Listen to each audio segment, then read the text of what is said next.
విపరీతమైన ఎండవేడి వడగాల్పులు ఉక్కపోత 45 డిగ్రీల ఉష్ణోగ్రత నమోదైతే చాలు ఆ ఎండవేడికి అడుగు బయట పెట్టలేని పరిస్థితి. ప్రస్తుతం యూరప్ కంట్రీలో ఇదే పరిస్థితి. అయితే అక్కడ కేవలం 35 నుంచి 40 డిగ్రీల ఉష్ణోగ్రత మాత్రమే నమోదైంది. దీనికి అక్కడి ప్రజలు తీవ్ర ఇబ్బందులు ఎదుర్కొంటున్నారు. విపరీతమైన ఎండవేడికి ప్రజలు అల్లాడిపోతున్నారు. ఉక్కపోత వడగాల్పులతో అక్కడి జనం ఉక్కిరిబిక్కిరవుతున్నారు. సూర్యుడి ప్రతాపంతో యూరప్ కంట్రీస్ అల్లాడుతున్నాయి. France, Germany, Britain, Spain, Denmark, Switzerland, చెక్ రిపబ్లిక్తో సహా పలు దేశాల్లో ప్రజలు ఆగమాగమవుతున్నారు. ఎండవేడి నుంచి ప్రజలకు ఉపశమనం కల్పించేందుకు ఫైర్ ఇంజన్లతో వాటర్ కొట్టిస్తున్నారు.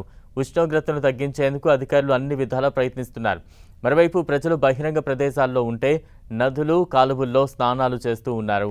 ఓ ప్రాంతంలో అయితే రోడ్డుపై ఆమ్లెట్ వేస్తున్నారంటే పరిస్థితి ఏ మేర ఉందో అర్థం చేసుకోవచ్చు. వడగాల్పుల కారణంగా బ్రిటన్లోని కొన్ని ప్రాంతాల్లో అధికారులు రెడ్ అలర్ట్ ప్రకటించారు. హాంషైర్లోని గోస్బర్త్లో పగటి పూట ఉష్ణోగ్రత 36 డిగ్రీలకు చేరుకోవడంతో యూకేలో ఇదే అత్యధిక వేడి రోజుగా గుర్తించారు. వేడి గాలుల కారణంగా బ్రిటన్లో ఇప్పటివరకు 50 మందికి పైగా మరణాలు నమోదైనట్టు తెలుస్తోంది. బ్రిటన్ చుట్టూ సముద్రాలు ఉంటాయి. సముద్రాలు ఉన్న ప్రాంతంలో సహజంగానే తేమ అధికంగా ఉంటుంది. శరీర ఉష్ణోగ్రతలు తగ్గాలంటే చెమట ఆవిరి కావడం కీలకం. ఇలా అయితే శరీరం సహజంగా చల్లబడుతుంది. కానీ గాలిలో తేమ అధికంగా ఉంటే చెమట త్వరగా ఆవిరి కాదు.